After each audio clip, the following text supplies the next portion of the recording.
Hello boys and girls, it's your old friend Comic Crack. This is a rarity. This is probably the 10th time I've attempted to film this video. I had camera malfunctions, phone malfunctions, verbal malfunctions, so regardless of what happens here, I'm going to keep going. It's a very rare thing. I normally don't have the patience, but today I seem to have an abundance.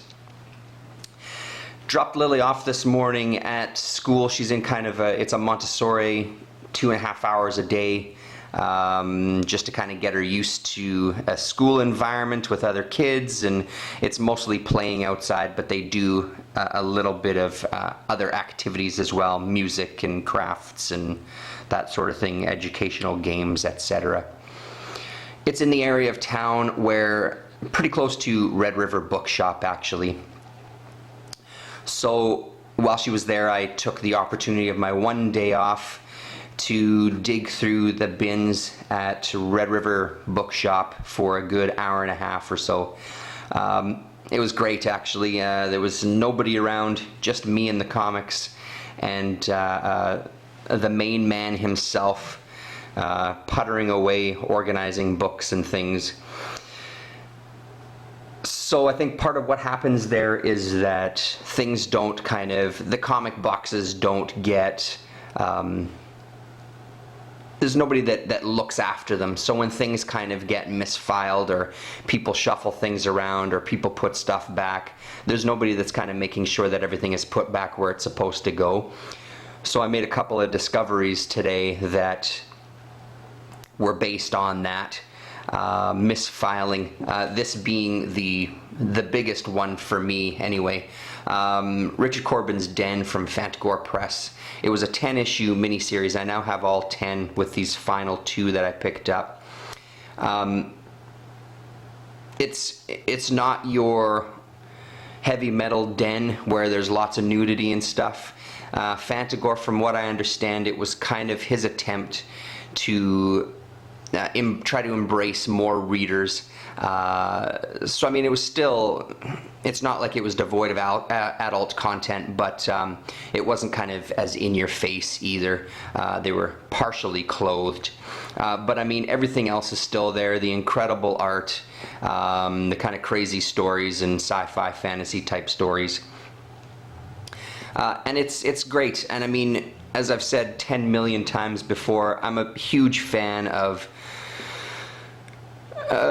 letter pages and stuff for the most part, but like back matter in general. And in these, there's lots of little write-ups from Corbin himself, talking about the pitfalls of self-publishing and things he'd come up against, and issues he had with coloring period for not specifically these books. I'm not sure if it was specifically in this one or if it was for Rip in Time or whatever the other series was called. I'm blanking on it right now. Anyway, either way, it's a great read. Really puts things into context. Highly recommend checking some of these out if you do find them. I've been able to find them for fairly cheap. Yeah, fairly cheap. I'm talking like, you know, $2 to $5 kind of an issue. These aren't 50-cent bin finds that I've been managing to find of this series, but for the most part still cheap enough. You know, we're not talking $10 comics here. So anyway, number 2 and number 5 with a really great cover. I really like this cover a lot. It's pretty fantastic. So there you go. That's the Fantagor Press Den, the whole thing complete. I had to bring up the stack because my phone was not updated properly with the numbers. Double checking. Anyway, Edgar Allan Poe's Morella and the Murders in the Rue Morgue, another Corbin find, 2014, and as you all know, he does a lot of one-shots for Dark Horse and miniseries and that sort of thing. This is just one that I missed out on when it first came out, so it was nice to find this for a couple of bucks. Rez sent me a package of comics. She actually sent me more. They're over there.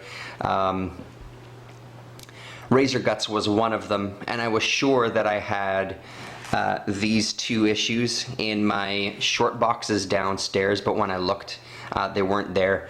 Found them at Red River Bookshop, which can only mean one thing. Bully for him. He made extra money off these books. I'm sure at one point I bought them from him, and then I'm pretty damn sure at another point I traded them in for other comics, and now I've bought them back again. I don't do that often. Once I've gotten rid of something, it's very, very, very, very rare that I want to have it back. But this is one of those times. What I didn't know about this artist was that it's the same artist that did the Eternaut, if I'm pronouncing that correctly, that Fantagraphics recently put out. A book that's still on my list of books to pick up. I just haven't gotten around to grabbing it yet. So I think it might have been a 4-issue miniseries. This is issue number 2, even though it doesn't say anywhere on the top there. It's issue number 2, and then this is issue number 3. I think Rez might have sent me issue number 4, I believe. So yeah, there you go, 3 issues of that, which I'm excited to check out. Flipping through them again, they really appeal to me. Now, I think it's one of those things that at the time, it wasn't working for me. It was something I probably found in a dollar bin or something. I think that happens. I try not to do that though. Anyway, Brat Pack. This is the stuff that I was specifically digging for.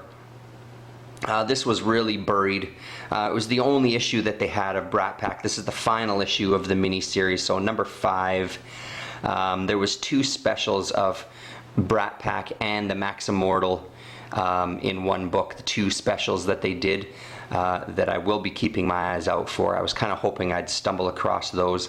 I did stumble across a few of the Max Immortal series there though in single issues, but he had the first one itself priced at $10, which is a little mental to me. So I mean, obviously I passed on it seeing as I have the series. Did I say this already? Max Immortal was fucking amazing. I really enjoyed it a lot. It's a hell of a read. Anybody who hasn't read it, I highly recommend it.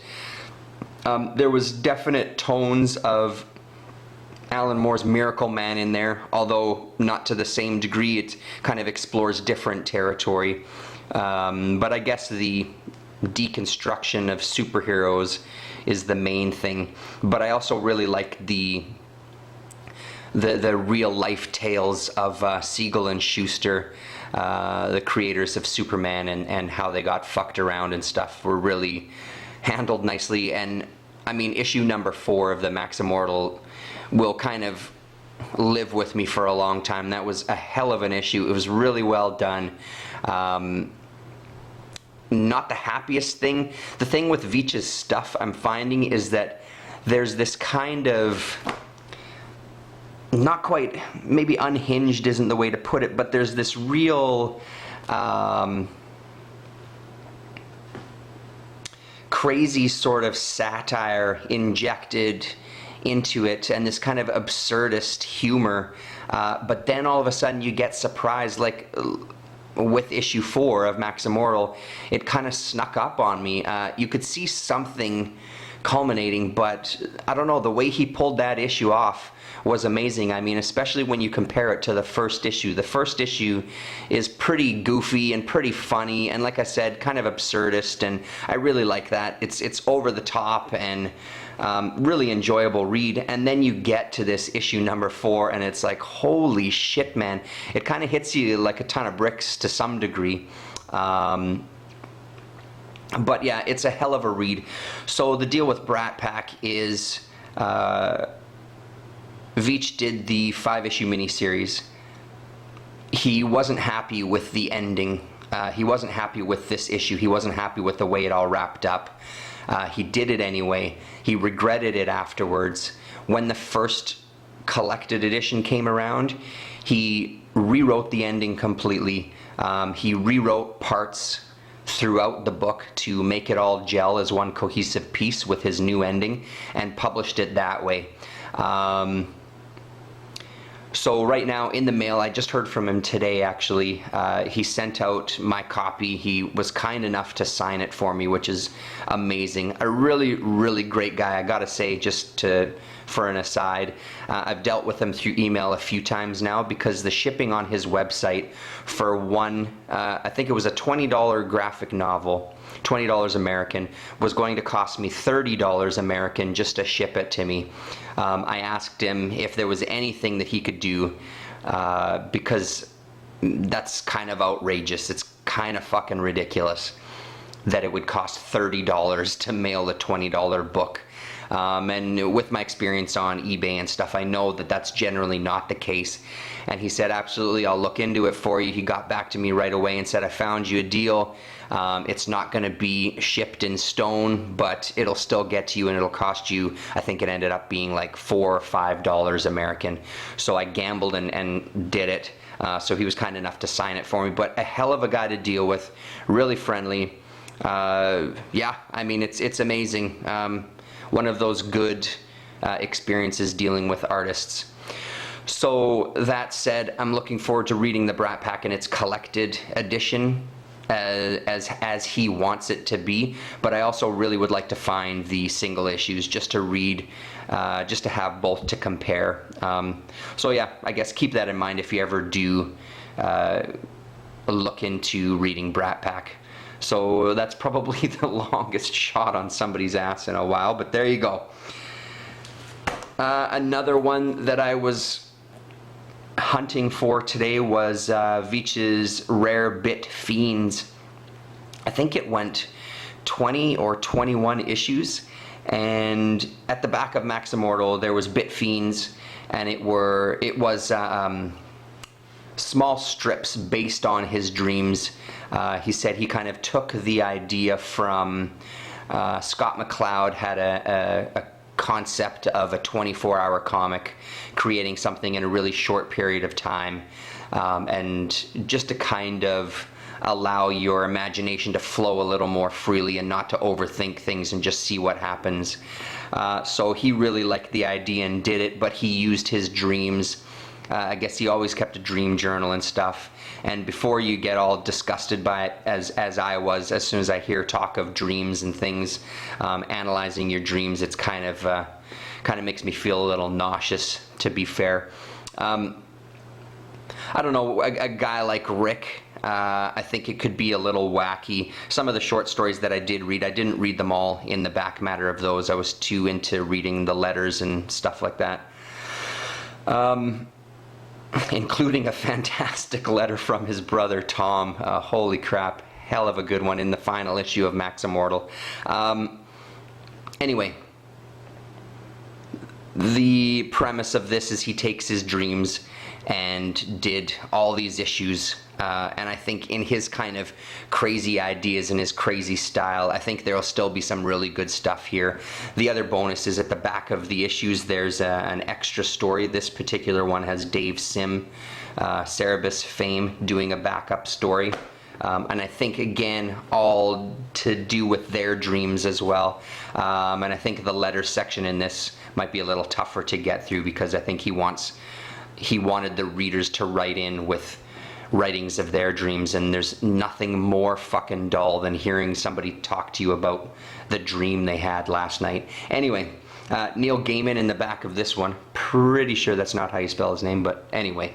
Number 2 and number 3 with Neil Gaiman again, and number 5. On Veitch's site you can buy a t-shirt that has this cover on it. And that's all that I found, but considering what it is, that's probably more than enough. We'll see.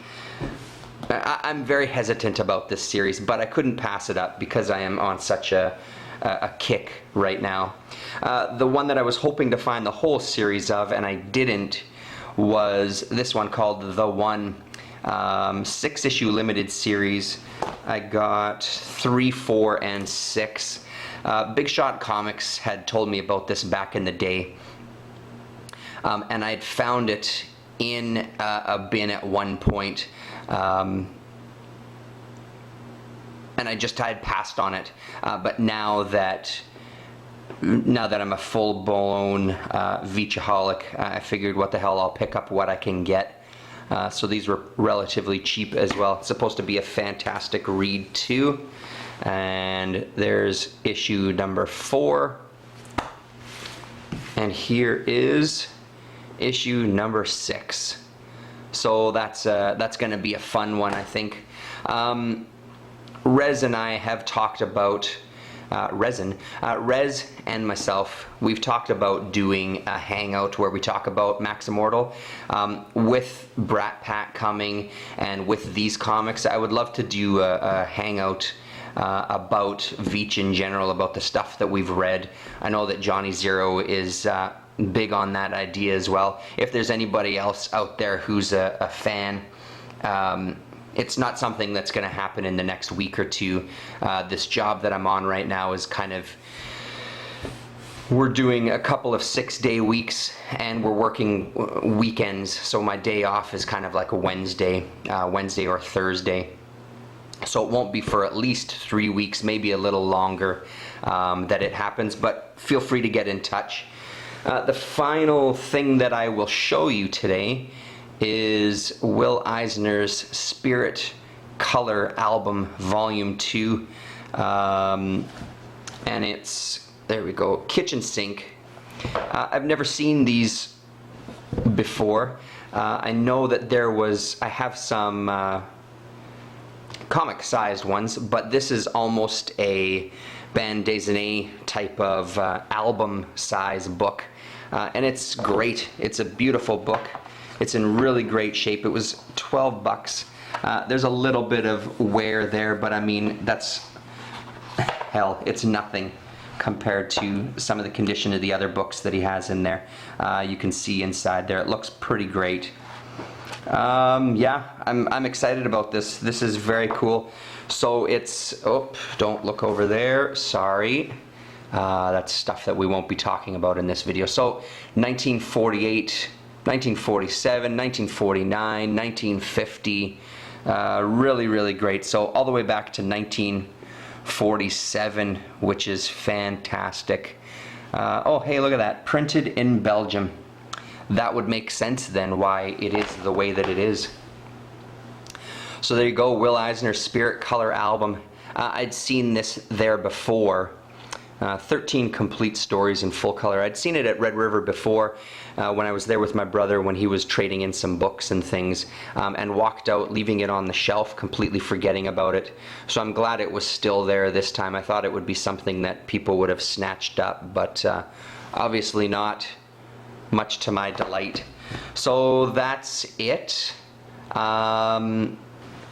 Maybe we'll take a quick look at the other package that Rez sent me and have a few words about that. Stand by.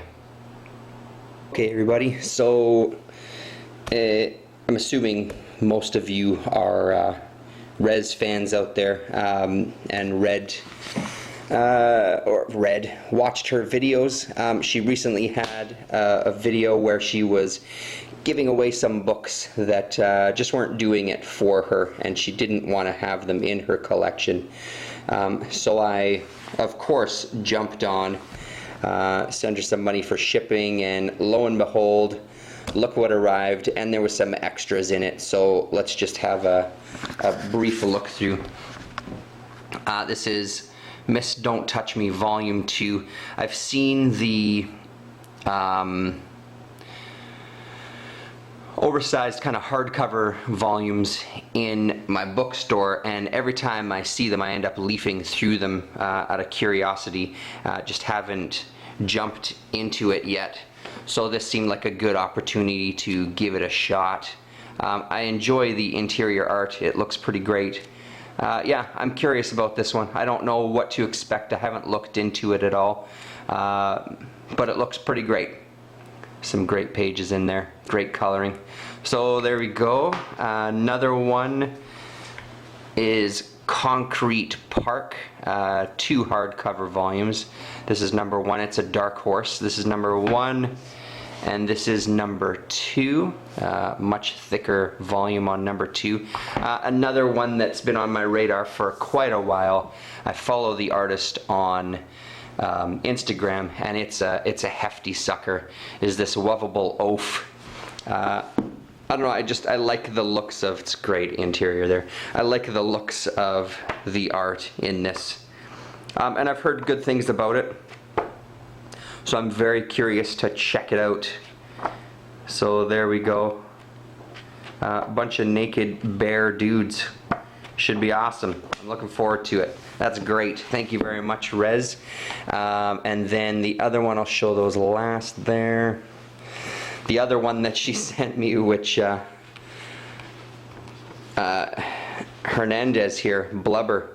Wowzers, not what I was expecting. I think pretty much everybody who I've seen talked about this, which I believe has just been Christina and Damien, Sleepy Reader. I'm surprised. I was surprised at how much dick there is in these books. Very Johnny Ryan-esque, dirty, a little bit violent, lots of perverse natureness. I love it. I've just read through the first issue so far. I haven't flipped through the other ones. A nice surprise in kind of its nastiness. Enjoyable nonetheless. And finally, this was a surprise she didn't tell me about. And I read through these last night, and holy smokes, it was hot in that room last night, I'll tell you, when I was reading these. These are some dirty, dirty books. The box, or just box rather, issues 1, 2, 3, and 6. It was a 6-issue miniseries from Eros Comics, a company that I don't run across a lot, actually. I think I have 1 or 2 titles. I do remember always seeing this in the back of like Heavy Metal magazine and stuff like that. Various other publications, maybe in the back of Juxtaposed too, when I was reading that, the Robert Williams thing. But it's not a company I find a lot of, and because it's my channel, we're gonna flip through it. So it's just again, lots of sex, lots of dicks, lots of violence, lots of sex, lots of dicks, lots of violence, lots of sex, lots of dicks, a little bit of violence. So there we go. Those are them. I'm not always drawn to the Eros Comics line. This one I've seen around this spank, but because some of them, quite honestly, don't look that interesting, besides being maybe titillating, and then that's even debatable. I've seen this around, I Want to Be Your Dog, but I've never even considered buying it. Ironwood, I think I've seen around before too. I haven't seen these though, actually. The Erotic Worlds of Frank Thorne, those might be good to flip through. I have one Slug and Ginger, and I have a Wendy Whitebread Undercover Slut issue as well too. Lots of Betty Page stuff. Yeah, here's Wendy Whitebread. It's not that one, it's another one, but Birdland I've seen once or twice, and it's not something that jumps out at me as far as something that I'm on the lookout for, you know what I mean? I'm all for dirty comics, but Eros has never been one that's drawn me in. That may change though after reading this, because this was kind of enjoyable in, again, that kind of perverted, sick and dirty way. So thank you very much, Rez. That's incredible. And thank you everybody for watching. If you've stuck around this long, you're good people.